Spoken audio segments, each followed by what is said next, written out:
Bonjour à toutes et à tous, je suis Tom le jardinier. Aujourd'hui, on se retrouve pour semer les premiers légumes de la saison.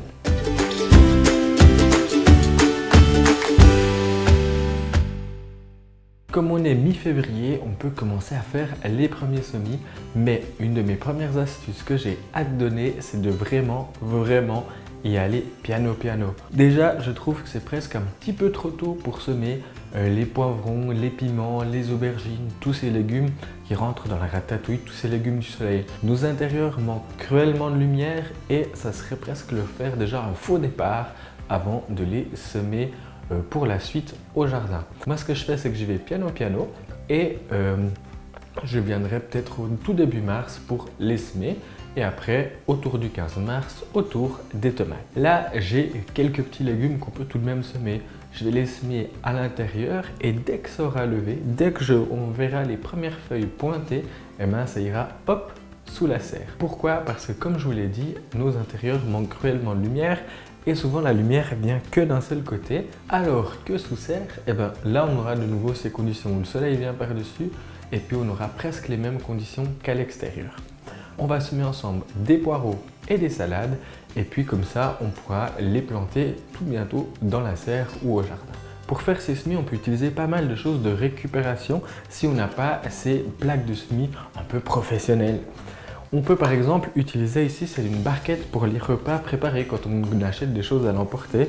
Ça a été la grande tendance avec le confinement, on en a tous qui traînent un petit peu à la maison. Mais il faut impérativement les percer pour éviter les excès d'eau. On peut s'utiliser une aiguille qu'on fait chauffer, on peut utiliser une mèche de visseuse, etc. qui risquerait soit de faire pourrir vos plantes ou aussi faire dégueuler le terreau tout autour si on arrose d'une main un petit peu trop généreuse. Maintenant, parlons un petit peu du terreau. J'ai utilisé un terreau spécial pour la multiplication et pas un terreau universel qui pourrait être trop grossier et surtout qui contient des fois de l'engrais à l'intérieur. Il faut vraiment utiliser un terreau pour le semis. Il est tout fin, tout léger et il y a des fois un petit peu de charbon de bois à l'intérieur qui est aussi un anti-fongique qui va éviter que votre terreau il y a des moisissures dessus et on a souvent la fonte des semis. Donc c'est un truc qui peut poser problème pour vos semis et on peut rater les cultures. Donc mon conseil, c'est de vraiment utiliser un terreau de multiplication, un terreau de semis qui est vraiment dédié pour ça et vous le verrez, vous aurez les meilleurs résultats. N'hésitez pas à mettre une petite étiquette dans votre terrine pour savoir à quelle date vous les avez semés et surtout la variété. C'est vraiment un truc important parce que quand on a beaucoup de semis, comme ça va être le cas au mois d'avril et au mois de mai, eh ben on peut ne plus s'y retrouver. Mettre donc une petite étiquette. Donc ma petite astuce, c'est de mettre un bâtonnet de glace. Vous pouvez écrire dessus au crayon de papier. C'est la chose la plus résistante aux arrosages, etc. Et vous pouvez la planter dans votre barquette. Comme ça, si elle se retrouve au jardin, ben ça fait pas de problème de plastique parce que moi j'en ai souvent des étiquettes en plastique qui traînaient au jardin. J'ai trouvé que les bâtonnets de glace, c'était vraiment un petit truc tout chouette, tout sympa et tout facile à faire pour retrouver vos semis. Avant de commencer de semer, je voulais vous montrer que j'ai rempli ma barquette jusqu'à 5 mm. C'est pour laisser juste un petit espace pour pouvoir recouvrir les graines. Si vous laissez plus que ce demi-centimètre, encore une fois, on prive la base des jeunes plants de lumière, ce qui crée des plants qui risquent de filer et de poser des problèmes. Encore une fois, vous aurez des plants fragiles, vous aurez des plants un petit peu plus sensibles lors du repiquage, etc. Donc encore une fois, on remplit sa barquette et on est généreux avec le terreau. Toujours pour avoir un bon terreau, si vous voyez qu'il y a des grosses mottes qui reviennent à la surface, ça peut arriver avec la compaction du terreau dans les sacs qui sont empilés dans les palettes, et bien on va casser ces gros morceaux pour créer un lit tout douillet pour accueillir nos graines. Là, j'ai choisi des variétés de laitue très précoces. Donc on a les laitues Saint-Vincent, on a les laitues Appia, on a les laitues La Première, on a des laitues de Saint-Antoine, etc. C'est vraiment les laitues les plus précoces. Et là, je vais déposer quelques graines, une bonne vingtaine sur ma petite barquette. Imaginez, vous semez 100 graines, il y en a 60 qui germent, et là c'est déjà un très faible taux de germination. Vous allez vous retrouver à devoir manger une soixantaine de laitues dans les 15 jours, sinon elles risquent de monter à graines. Donc on a vraiment des problèmes, donc c'est pour ça, petites quantités de semis, mais des semis répétés tous les 15 jours, 3 semaines, des fois même un mois, dans les périodes un petit peu les moins lumineuses, et on arrive un petit peu les étaler. Pour les poireaux, j'ai choisi une terrine de semis qui est un petit peu plus profonde. Les poireaux vont rester plus longtemps en barquette et ils ont besoin d'un petit peu plus de nourriture.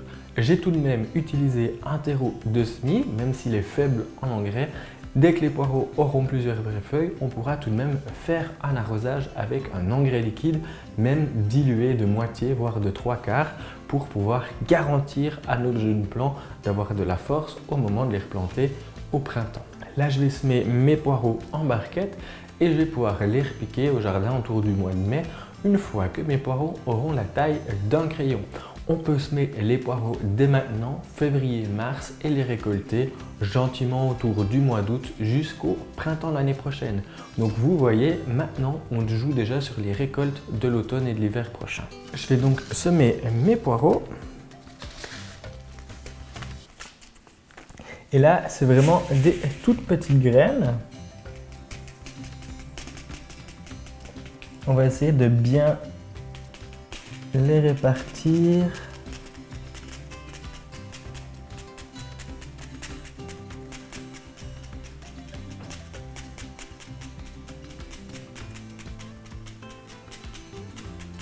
Et je vais juste tout délicatement passer la main par-dessus en essayant de toujours, peut-être même juste un tout petit peu améliorer le semis, et j'égalise et voilà, mes graines sont semées. Un petit conseil pour l'arrosage, utilisez vraiment un petit arrosoir, mais munissez-vous surtout de la pomme. Pourquoi? Parce que là, les graines sont toutes délicates, toutes fragiles, c'est des toutes jeunes graines, donc on va les arroser avec ça une première fois. Ou pour les plaques, comme ça, on va les mettre dans une bassine d'eau un petit peu plus grande. Comme ça, l'eau, elle va monter par capillarité dans le sol et votre terrine sera bien humide. Moi, dès qu'il y a les premières petites feuilles qui pointent, je vais utiliser un spray, les fameux pchit pchit, pour pouvoir arroser mes plantes. C'est vraiment un facteur de réussite d'utiliser ces techniques pour vos semis. Voilà, on a fait le tour des semis qu'on peut faire en cette période. On peut rajouter pour les régions les plus clémentes, on peut semer des épinards, on peut semer aussi les blettes, appelées aussi poirées ou côtes de bête. Et puis on peut aussi rajouter, si vous aimez, les semis d'artichaut et de cardon qui eux seront aussi plantés dès qu'il n'y a plus trop de gros risques de gel au printemps. Voilà, on se retrouve tout bientôt pour une prochaine vidéo. D'ici là, bon jardinage. Ciao jeunes pousses!